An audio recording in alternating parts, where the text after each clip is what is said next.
Bienvenue à BB1, très chers téléspectateurs. Comme chaque semaine, nous nous retrouvons ici, sur ce plateau, avec beaucoup d'invités pour discuter autour d'un sujet. Oui, mais un sujet en tout cas qui doit faire trait avec le boost, avec la conscientisation, avec l'évolution, avec la motivation, avec la présentation de tout ce que la jeune femme fait. Donc cette émission, en tout cas BB1, est là pour recadrer ce qui ne marche pas dans la société, bien sûr.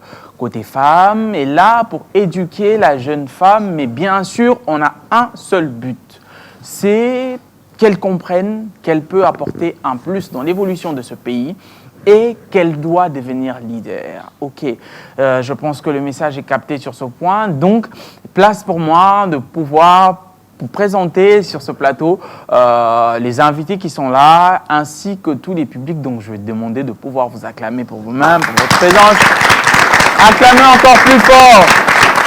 Et oui, partout où vous suivez BB1 en ce net moment, sachez très bel et bien que vous êtes sur la bonne chaîne à la bonne heure parce que vous allez découvrir beaucoup, vous allez apprendre à travers ces sujets du jour qu'on aura tout à l'heure. Donc, j'ai beaucoup d'invités. Je m'en vais commencer à accueillir à partir de ce côté. Bonsoir. Bonsoir. Vous allez bien? Très bien, et vous? Ça va? Alors, votre nom? Je m'appelle Deogracia Gaïla. Ok. Je suis chargée de communication de la fondation Mifki Lolo. Ok, bienvenue sur BB1. Merci. Bonsoir, Miss. Bonsoir. Vous allez bien? Ouais, ça va, et toi? Ça va. Alors, vous êtes jumelle de cheveux? Bon, oui. D'accord. Vous vous appelez? C'est Gisèle Tambouka. Je suis aussi chargée de communication et relations publiques à la fondation Mifki Lolo. Bienvenue sur BB1. Merci. Bonsoir. Bonsoir Yoshi. C'est pas la première fois, vous allez bien? Oui, ça va bien et vous? Ça va. Alors, présentation. Je m'appelle Lumière Mwangaza.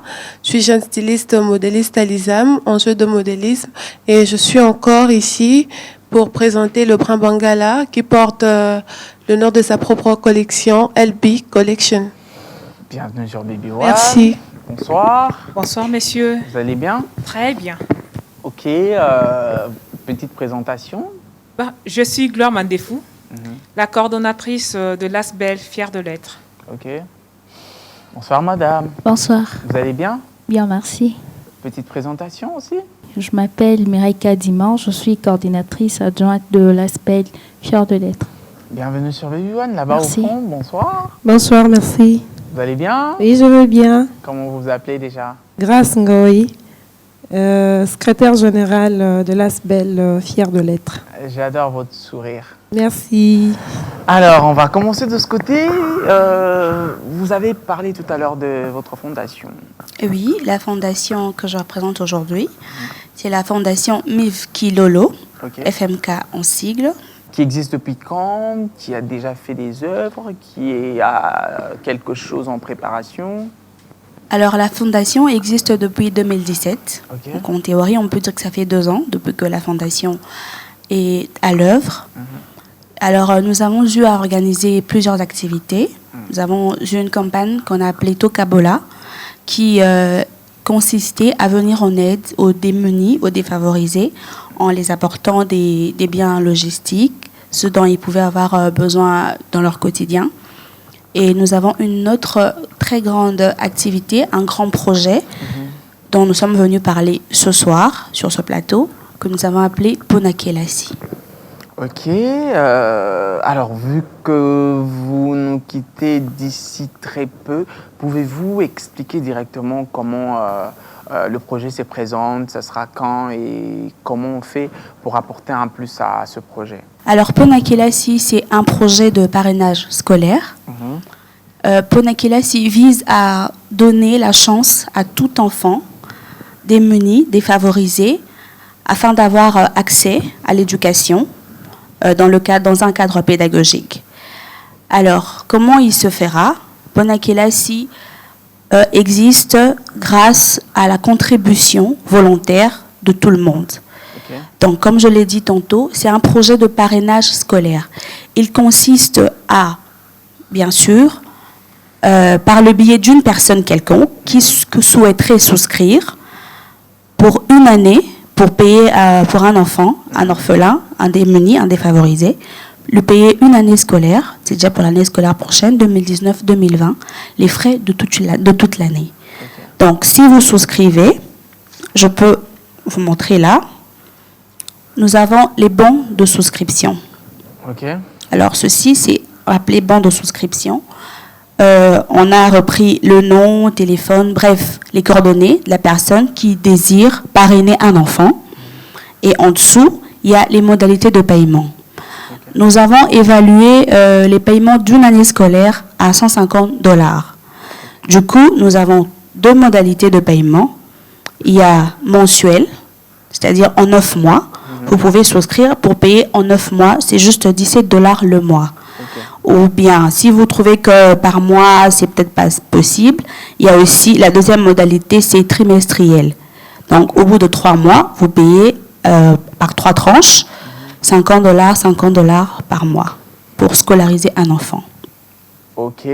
Oui. Et comment on réalise réellement que vous avez, après cette souscription, bien sûr, vous avez tenu à votre parole, vous avez scolarisé les enfants. Est-ce qu'il y a un suivi après avoir... Bien sûr, bien sûr. Déjà que les enfants ne sont pas pris ça et là, ils ne sont pas pris juste comme ça dans la rue. Alors, nous avons effectué des descentes dans des orphelinats ciblés et nous avons recensé des enfants. C'est sur base de cet effectif-là que nous avons lancé en fait ce projet Ponakelasi. Alors, après souscription, avant que l'année scolaire ne puisse débuter, nous aurons une grande réunion avec tous les parrains pour leur dire, voilà, l'année commence, il y a ceci, il y a cela. Et chaque parrain aura droit à suivre l'enfant pour lequel il donne son argent. Okay. C'est-à-dire, par exemple, pendant les signatures de bulletins, les réunions de parents, le parrain sera aussi invité. Okay. Et nous ferons à chaque fois un suivi par mail pour le parrain afin qu'il voie l'évolution de son parrainé. Bien dit, ça mérite quand même des acclamations, non? C'est une bonne organisation. Alors, vu que vous nous quittez, un mot de la fin. J'appelle toutes les personnes de bonne foi, de bonne volonté. Je terminerai pour partir, par un adage que nous utilisons dans la Fondation qui dit que l'instruction est la clé de l'avenir. Instruire un enfant, c'est lui donner les clés de l'avenir. Il y a beaucoup d'enfants qui sont très brillants, mais qui n'ont pas l'opportunité d'aller à l'école, par manque de moyens. D'où toutes ces personnes-là de bonne foi, de bonne volonté, qui veulent bien nous aider dans ce projet, dans cette campagne, prière de nous contacter. Il y aura ma collègue, il donnera tantôt nos contacts. Mais pour le petit truc, nous avons des pages Facebook, Twitter. Vous tapez juste Fondation Miv Kilolo. Il suffit juste de nous laisser un message et là, vous entrez directement en contact avec nous. Ok, je vais vous laisser sortir. Un petit bisou, non? Quand même. Allez, bonne route. Merci beaucoup. Merci. Voilà. On l'acclame pendant qu'elle sort. Je reviens encore une fois de plus chez vous pour vous dire que nous allons directement commencer avec notre sujet du jour. Aujourd'hui, nous allons parler de l'impact de la culture occidentale sur la jeune femme congolaise. Nous avons beaucoup d'invités ce soir. Nous allons commencer par ici. On va rester dans la Fondation. Alors, aujourd'hui, nous nous rendons compte que, par exemple, pour nos mariages, il y a un sérieux problème. C'est que à la dot ou peut-être à la fête, nous nous rendons compte que souvent l'idée vient d'ailleurs des femmes. Hein. Nous devons avoir un style indien, un style arabe, un style sénégalais ou carrément nigérien et tout ça. On a oublié le style congolais. Est-ce que c'est un problème de complexe ou bien on copie ce qui est mieux? Je crois que c'est un problème de complexe d'abord parce que, excusez-moi, on cherche à tout copier aujourd'hui. Je ne pense pas qu'ici au Congo, on n'a pas de meilleurs couturiers, on n'a pas de meilleurs stylistes. Je crois qu'ils sont pleins. D'ailleurs, j'ai lu un livre là où on disait que les Congolais sont bourrés de beaucoup de talents, mais ils sont ignorants, ils ne les connaissent pas. Le fait d'abord d'aller emprunter, si je peux dire ça, d'autres styles, c'est déjà quelque chose de pas bien. C'est pas appréciable parce qu'on diminue les talents qu'ont nos stylistes ici au Congo. Oui. Aujourd'hui, avec les mariages exorbitants, aujourd'hui, tout le monde veut s'habiller extravagant. Donc, tout le monde veut être au top et puis avec le style de l'extérieur. On veut s'habiller en nigérien, des bazins, de trucs là, un peu des décors sur la tête, des hommes, des femmes, de cannes et tout. Tout ça, c'est copié. Je crois que si on revenait à nos styles, on pourrait aussi faire des très bons mariages ici au pays. Bien dit. Alors, vu qu'il y a une styliste, elle peut peut-être nous donner une idée sur ça. Comment vous percevez, vous en tant que styliste qui est aujourd'hui, les Congolais qui copient plus l'externe que l'interne? Est-ce que votre travail est bien fait? Ça, c'est un problème. Et puis, est-ce que vous proposez une ligne congolaise? Est-ce qu'aujourd'hui, on peut voir 4 Africains des pays différents arrêtés, on sait reconnaître que tel est Congolais par rapport à sa tenue, par rapport à son style? Merci aussi pour la question. Pour commencer, je dirais que nous, les stylistes du Congo, notre talent n'est pas reconnu. Parce qu'aujourd'hui, je suis venue représenter la marque LB, donc parlons de lui. LB Collection est la marque de vêtements de Le Brun Bangala. Le Brun Bangala, c'est un grand styliste qui a habillé pas mal de personnes. Il a habillé Papa Wemba, Sergi Baka, voyons voir Moombi, etc. Voir une personne qui habille. Papa Wemba, c'est une personne qui connaît la mode, qui connaissait la mode, parce qu'il est déjà mort, et qui connaissait la mode. Voir une personne, un Congolais, Le Brun Bangala l'habillé, c'était déjà l'honneur pour lui. Mais voir qu'il n'est pas reconnu. Nous avons notre stand qui est au premier shopping mall. Nous vendons des vêtements qui est même à $10, des accessoires à 5 000 francs, mais les gens ne préfèrent que mettre du chinois. Ce n'est pas de notre faute, ce n'est pas la faute aux stylistes. Nous voulons copier Novelas, nous voulons copier les Chinois, nous voulons copier ce que nous voyons. Quelque chose à ajouter? Oui, je pourrais un peu la contredire. C'est pas, est-ce que aussi eux ou elles, le styliste, est-ce qu'ils ont un bon prix? Parce qu'il y a aussi des fois ces problèmes-là. Quand j'ai dit déjà que chez nous, nous vendrons des accessoires à 5 000 francs. Mais il faut voir c'est quels accessoires, parce que le boucle d'oreille, c'est bien, je comprends. Mais quand il s'agit de vêtements de cérémonie, vous les faites à combien? Peut-être que le chinois, il les fait à $10, ou bien, si c'est par exemple une veste, il le vend à $100. Mais toi, pour venir faire la veste pour ma cérémonie de mariage coutumier, 450, et puis tu exiges encore que j'ai cherché certains tissus qu'il faut augmenter, rajouter, tout voilà. Et du coup, il préfère faire mieux, il préfère faire simple. Ouais. Tout. Il dit non, bon, je prends chinois. Je prends indien. Oui, c'est ça, je prends nigérien, je prends malien, c'est parce que c'est du prêt-à-porter. Déjà, je paye, je pars, au lieu d'attendre encore. Même et puis en plus, là-bas, le boucle d'oreille à 300 francs, oui, 500 francs, oui, tu as... Et puis encore en plus, ils ont un sérieux problème, excuse-moi pour ça, mais le rendez-vous qu'ils vous donnent toujours n'est jamais respecté. Ah, ça aussi, c'est un problème. Et c'est pourquoi beaucoup de Congolais préfère aller prendre le prêt-à-porter, parce que là, tu payes ton cash, tu as ton truc, tu pars. Là, il te dit, viens à 14h. À 14h, d'abord, il te montre qu'il est énervé. Il est nerveux, il ne veut pas parler à quelqu'un, il est concentré, sachant qu'il n'a même pas coupé ton pain. Il te montre qu'il est vraiment busy. Et du coup, c'est ça le problème. On acclame quand même. Hein. C'est très important. On va y revenir tout à l'heure, on revient un peu de ce côté. Alors... on va rester dans les sujets, hein. On va revenir parler de votre fondation, ça vous dit? Ça va. Super. Alors, quelque chose à ajouter ou... Oui, je dirais que les responsabilités sont partagées. D'une part, il y a le consommateur, que nous voulons toujours copier ce qui vient de l'extérieur, croyant que c'est le meilleur. Et de l'autre côté, il y a le styliste aussi, les couturières, qui n'ont pas bonne réputation. Et... Des fois aussi, donc à cela, je peux aussi ajouter l'autorité publique qui n'a pas une politique culturelle bien concrète et puis établie pour encourager la production locale, la consommation locale. C'est ça vraiment. Pour moi, les responsabilités sont vraiment partagées. Natuni Boy. Oebi Ina. Oebi Ango. Ina. Otobando Tiana Misapi. Oebi Ango. Ouais. Et Kenda. Portée disparue. Hein. Ah, heureusement que toi, tu n'as pas mis des trucs là, trop longs là, qui vous empêchent de travailler. J'aimerais un peu savoir, pourquoi ces petites choses aujourd'hui sont parties?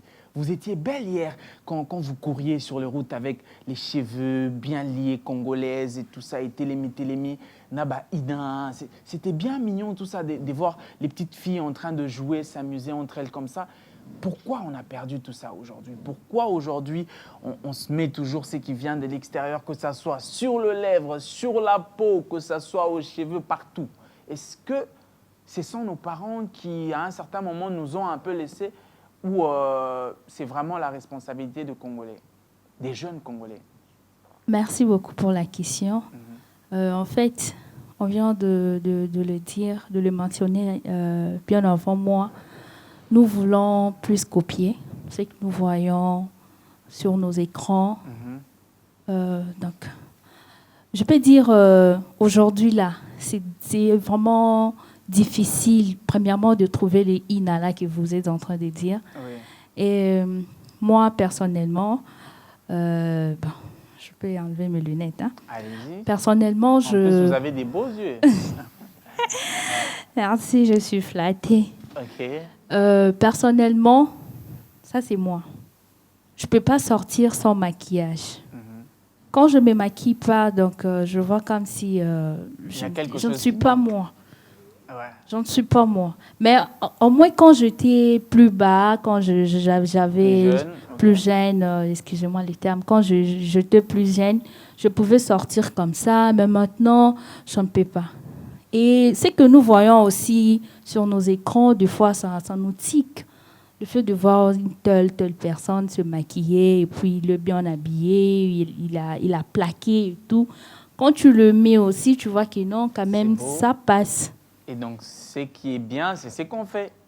Oui, c'est que nous... Bon, personnellement, je parle personnellement et je ne parle pas pour tout Congolais. Hein?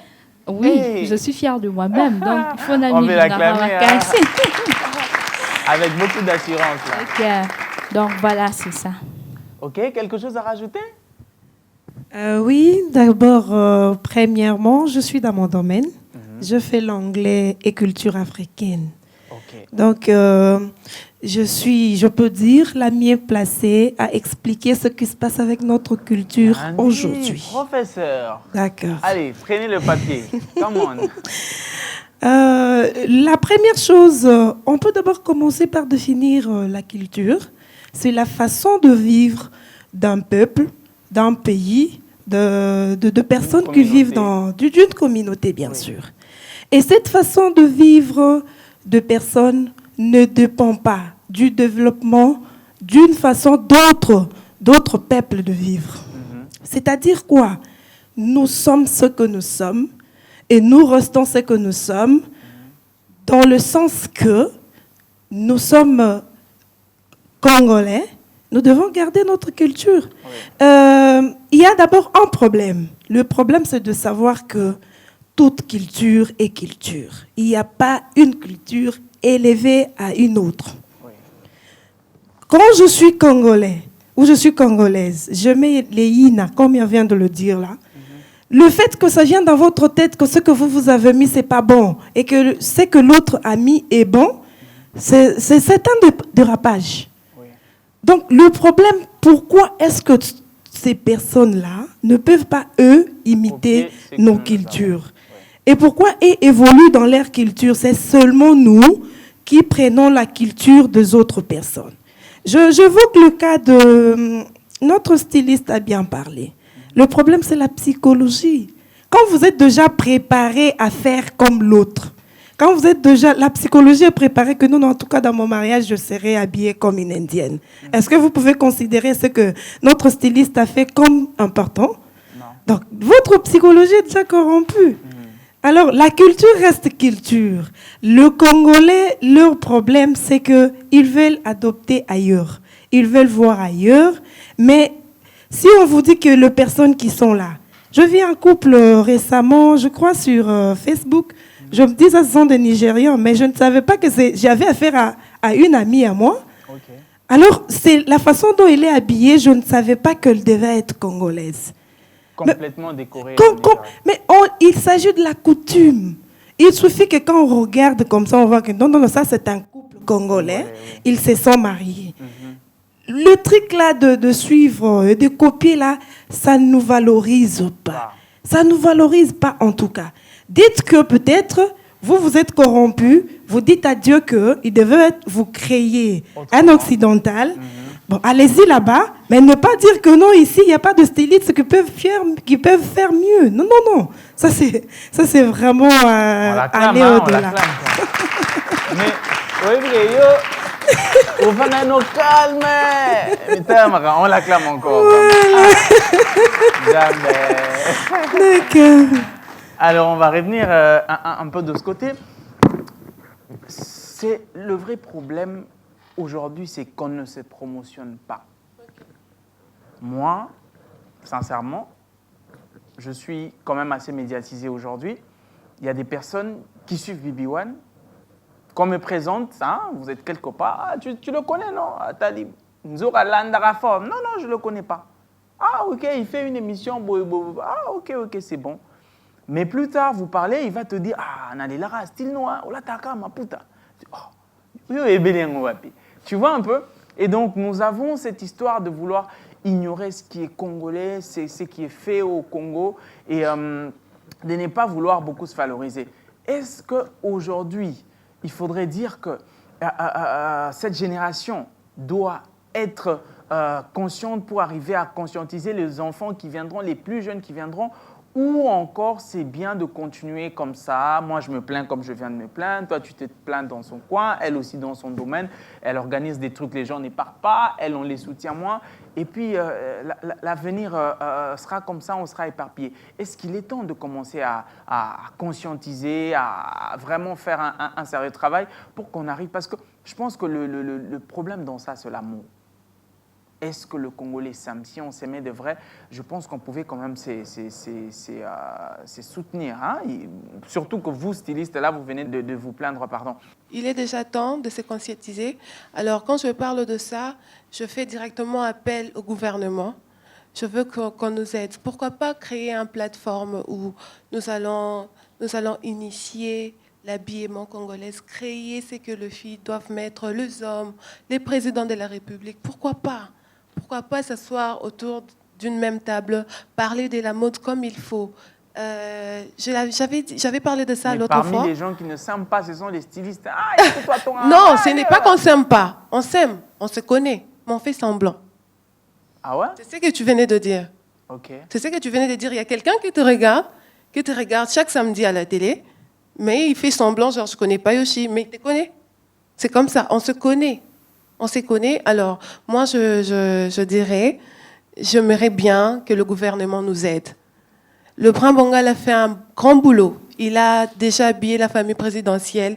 Il a habillé pas mal de personnes, mais les gens ne le reconnaissent pas. Donc, je demanderai de l'aide au niveau du gouvernement, qu'on crée la plateforme, là où on peut parler, créer de vêtements, conscientiser tous les stylistes, modélistes, créer de vêtements pour les filles, les hommes de la RDC. Voilà. De ce côté, pensez-vous que c'est possible que ça change? C'est possible qu'on se reconnaisse, qu'on s'aime, qu'on se booste, que tu as ta manifestation, ton ami publie? Parce que quand Kim Kardashian tweet, elle met facilement, mais quand toi, tu l'envoies une affiche, c'est difficile. Quand tu invites un ami à venir assister à l'émission, il ne vient pas, mais dès que tu finis ta paye,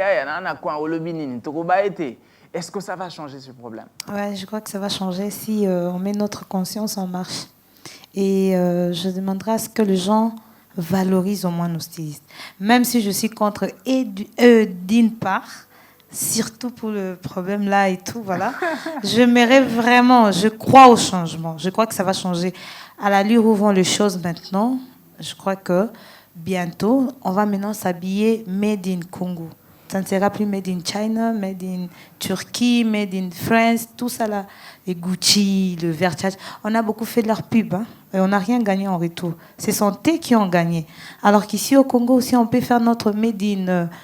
c'est qui GL LB LB Collection. Voilà, LB Collection. Moi, je m'habille, par exemple, si je viens... Expressement, je me suis habillée comme ça parce que je sais que tout le monde veut s'habiller maintenant en pantalon déchiré, un truc qui sert, le doni, le sein dehors et tout. Voilà, ça ne nous honore pas. Ça, c'est pas la culture congolaise. On doit maintenant, surtout les femmes aujourd'hui. En tout cas, je te jure, il y a des fois où je passe à la route, je honte de dire même que je suis congolaise. Chance, il y a certaines qui m'appellent rwandaise. Bon, je n'aime pas ça. Mais au moins, je t'ai dit, si tu vas dans notre pays, comme Notre-Dame qui a étudié tout ça, ils valorisent leurs produits.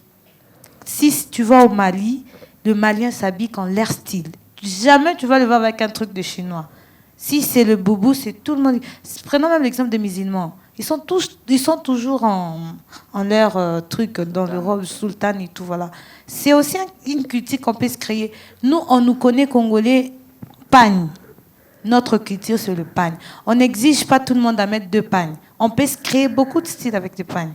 Je me demande d'ailleurs pourquoi c'est les Blancs qui viennent de l'extérieur qui s'intéressent trop aux pagnes. Tu vas les voir, ils cherchent un tri. Juste un petit tri en pagne. Ils rentrent avec, non, je reviens du Congo, voilà ce qu'ils produisent. Ils sont malins, ces gens, ils sont très intelligents. Regarde les choses qu'ils font. Mais nous, ici, on cherche à se battre à Zando pour chercher un pantalon qu'on a déchiré, pour chercher des robes qui nous laissent les dos dehors. Tu vois. Et du coup, moi, je crois au changement. Je crois qu'on doit maintenant changer ces styles. Ok, on a parlé beaucoup de styles. Je pense qu'il est temps de pouvoir se détendre un tout petit peu en assistant à un défilé de mode. Ça vous dit, les filles? Oui, c'est intéressant aussi. D'accord, ce sera sous vos acclamations, s'il vous plaît.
Si vous venez de nous joindre, sachez très bel et bien que vous êtes en train de suivre BB1, la femme par excellence. Cette émission qui réunit des femmes, qui parlent des femmes, qui donnent des idées pour faire avancer la femme. Donc sur ce plateau, nous avons beaucoup en tout cas des femmes intelligentes. Pour ceux qui se sont branchés un peu plus tôt l'ont compris parce qu'il y a de la matière ici. Alors là, nous venons d'assister à un défilé des modes avec des belles dames bien habillées, très bien habillées, représentées ici par Lumière. Alors, c'est une collection ou c'est un méli-mélo? Le vêtement que le fille vient de défiler avec, c'est une collection. C'est une collection que le Prince Bangal avait créée pour le filles et les hommes. Malheureusement, ici, les hommes ne défilent pas. Ok, Ouais. et donc ça a un thème, ça a un message? En fait, non. D'accord, bien. On va revenir de ce côté pour parler un peu de votre association parce que nous sommes bientôt en train de chuter. Expliquez-nous un peu qu'est-ce que vous faites exactement dans votre ASP. Nous sommes fiers de l'être. Une ASBEL qui milite pour la cause des albinos. Ok. Et nous visons l'intégration complète et totale de l'albinos dans la société. Cela est un processus qui commence par l'acceptation de soi, la valorisation, puis vient l'intégration. Et dernièrement, nous avons eu notre sortie officielle, c'était le 16 juin, où nous avons organisé plusieurs activités, notamment de consultations dentaires, ophtalmologiques et dermatologiques. Il y a eu des médecins venus de cliniques universitaires qui sont venus consulter les Ndundu gratuitement et que je dis grand merci à vous, chers docteurs. Ok, quelque chose à rajouter? C'est que je vais juste ajouter, notre ASBEL parle de personnes vivant avec albinisme et nous avons notre particularité qui est la femme et l'enfant albinos. Ok. Parce que ces deux personnes, ce sont les personnes qui ont plus de problèmes de discrimination. Ok. La femme a double discrimination, premièrement en tant que femme, deuxièmement en tant que femme albinos. Les enfants aussi, peut-être les amis à l'école. Oui.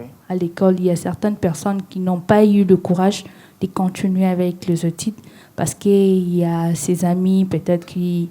Le fait de s'approcher au tableau pour mieux voir, et il y a ses amis qui se moquent de lui et d'autres albis ont eu à avoir à se décourager. Voilà, nous sommes là pour montrer à tout le monde d'être fier et avoir le courage d'avancer et de voir loin.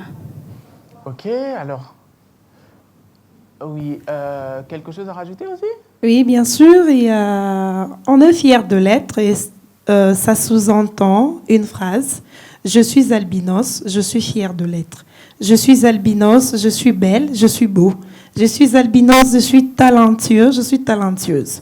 Donc, dans l'ensemble, notre ONG ne s'occupe pas toujours d'essuyer le sang qui est provoqué par l'hémorragie, mais nous tenons à arrêter l'hémorragie. Parce que dès que l'hémorragie est arrêtée, tout va aller mieux. Et nous nous occupons plus de l'instruction, de l'intégration, de la réflexion. Comment l'albinos peut arriver à s'intégrer? Pourquoi est-ce que nous n'avons pas d'albinos, des autorités dans ce pays? Nous n'avons pas de ministre albinos, nous n'avons pas de directeurs de cabinet d'albinos. Pourquoi nous n'en avons pas au moment où, parmi les albinos, il y a de personnes très intelligentes? Et la plupart de ces albinos ont de mémoire terrible, de mémoire exceptionnelle. Pourquoi on n'arrive pas à faire mieux? Donc, notre ASBEL, c'est un cadre d'action, un cadre de réflexion. Pourquoi est-ce que dans les albinos, il n'y a pas de personnes, beaucoup, qui n'ont pas beaucoup étudié jusqu'à aller à l'université? Quelle en est la cause? Quand un enseignant, par exemple, est à l'école dans une salle de classe avec un albinos, qu'est-ce qu'il peut faire pour encourager cet enfant-là à bien pouvoir aller loin avec ses études? So, ça, ce sont des thématiques, de problématiques que notre ASBEL cherche à trouver de solutions avec l'aide de personnes de bonne volonté qui pourront nous soutenir d'une manière ou d'une autre pour l'évolution, l'épanouissement et plus l'intégration de la personne albinos. Très bien dit. Merci. On va passer de ce côté-là. Alors, nous sommes en train de chuter, mais je crois qu'on doit commencer par ici avant d'arriver là. Alors, Pona Kelasi, c'est déjà quand, comment on fait? Tout à l'heure, on nous a briefé au début de cette émission, mais un peu plus d'explications parce que nous sommes en train de chuter. Oui, voilà. Le projet Pona Kelasi, c'est pour l'année scolaire 2019-2020, c'est pour l'année prochaine. Et si nous sommes là, c'est pour lancer un appel de parrainage. Nous voulons avoir des parrains qui vont prendre des orphelins en charge, des enfants qui ont besoin de l'éducation. Et ça sert à tous. C'est vraiment simple, c'est pas compliqué. Nous avons des fiches de souscription qui sont là. Il y en a beaucoup. Alors, sur cette fiche, c'est écrit nom, le numéro de téléphone, l'adresse mail, puis nombre d'enfants à parrainer, et puis aussi le groupe de parrains. Et les modalités sont aussi simples. Il y a pour le mensuel, 9 mois disons, $17. Le trimestriel, qui est 3 trimestres, il revient à $50. Et pour toute l'année, et ça revient à ça, $50. Donc, c'est plus simple. Si vous voulez parrainer un enfant ou vous voulez entrer en contact avec nous, nous avons notre numéro de contact qui est le +243 82 22 01 558. +243 82 22 01 788. Et aussi, quand vous souscrivez à parrainer un enfant, nous vous donnons aussi l'occasion de prendre connaissance avec cet enfant et aussi faire les suivis. Donc, on ne payera cet argent avec votre présence. Donc, si vous parrainez un enfant plus tôt, nous vous donnons l'opportunité d'échanger avec l'enfant et tout le temps, vous passerez à l'école pour faire les suivis, savoir s'il vient au cours et s'il s'adapte et s'il réussit aussi. Et lorsqu'il sera question de proclamation de fin de l'année, vous serez aussi invité, étant son parrain, pour l'accompagner et pourquoi pas ne pas l'amener de cadeaux. Donc, la Fondation MIF Kilolo a pour toujours ces thèmes que nous aimons utiliser. Instruire un enfant, c'est lui donner la clé pour l'avenir. Donc, si aujourd'hui on a plus de 100 personnes qui vont prendre en charge ces enfants qui traînent encore dans les orphelinats et qui veulent aussi étudier, ça nous fera vraiment une très bonne chose. Je crois que ça va même contribuer aux 100 jours du chef de l'État. On l'acclame quand même, hein. Alors, on va chuter. Un mot de la fin de votre part. J'aimerais plus que vous puissiez parler du sujet du jour. Avez-vous un conseil à donner à des gens qui sont en train de nous suivre en ce moment? Oui, je dirais que nous devons avoir confiance en nous, confiance à ce que nous produisons dans notre pays et à ne pas envier les autres. Mais sinon, Yoshi, j'en profite. Souvent, quand tu m'invites sur le plateau, j'ai tendance à te dire merci beaucoup parce que tu as quand même confiance en moi. Mais aujourd'hui, nous avons une surprise pour toi. J'ai une surprise pour toi. Je suis styliste, modéliste, mais j'ai un côté qui dort en moi, un côté dessin. Alors, je t'ai fait un cadeau, un portrait. Je peux l'avoir? Oh, merci, c'est gentil. Voilà. Oh. Alors là, c'est un cadeau pour toi. Merci, Made in Loose. Merci. Merci. Merci, c'est pour toi. Ça me touche. Ok, je te dis aussi merci. Ok. Voilà. Okay. D'accord, on va passer rapidement de ce côté. Nous sommes en train de chuter. Vous préparez quelque chose? Quelque chose va arriver? Comment on fait pour vous joindre, tout ça? Oui, au mois de septembre, là, on va organiser une campagne de sensibilisation scolaire pour apprendre comment apprendre aux instituteurs, aux professeurs de Comment encadrer les enfants vivant avec albinisme et quels sont le traitement apporté par rapport à cette catégorie. Et cela sera au mois de septembre. Mais pour le contact, vous pouvez nous contacter au plus 243 422 22 99 231. Et notre siège social, c'est juste en diagonale de l'INA. Bien dit. Alors, quelque chose à rajouter sur l'association? Oui, il y a quelque chose que je peux rajouter. C'est un message que je donne à tout albinos qui est en train de me voir en ce moment, qui puisse pas se décourager, qui puisse avoir courage de se battre, qui puisse s'intégrer. Parce que l'intégration, c'est la personne en soi qui s'y met pour s'intégrer, qui puisse s'intégrer et puis leur dire aussi de se protéger contre le rayon solaire. Parce que c'est le rayon solaire qui cause le cancer du peau. Si nous nous protégeons contre le rayon solaire, nous allons dire au revoir au cancer de la peau. Bien dit, ça mérite quand même des acclamations. Non? Alors, par contre, vous, j'aimerais un peu qu'on finisse avec le sujet du jour, avec une conclusion sage et intelligente par rapport à notre culture. Je peux dire, résumer notre culture dans une seule phrase. Je suis congolais, je suis fier de l'être. Je suis congolais, je m'habille en pagne. Je suis congolais, je suis en longue jupe. Je suis congolais, je suis sans maquillage, par exemple. Là, ça dépendra d'une personne. Mais je garde ma culture du fait que si je pars ailleurs, on sait reconnaître mon statut, on sait reconnaître mon pays, même si je n'ai pas ouvert la bouche. Donc, la culture, elle est très importante. Elle ne s'achète pas. La culture ne se vend pas non plus. Et la culture ne s'échange pas, même pour 2 millions et 2 millions. Donc, Congolais est fier de l'être. Congolais est fier de l'être. C'est sur ce mot, très chers téléspectateurs, que je vais vous dire que ça a été un plaisir de savoir que vous avez été nombreux à prendre 45 minutes devant vos postes téléviseurs en train de suivre cette émission. Retrouvons-nous comme ça au prochain numéro pour passer un très bon moment. Donc, on va finir comme d'habitude, c'est pouvoir lever nos mains ensemble et dire bye bye.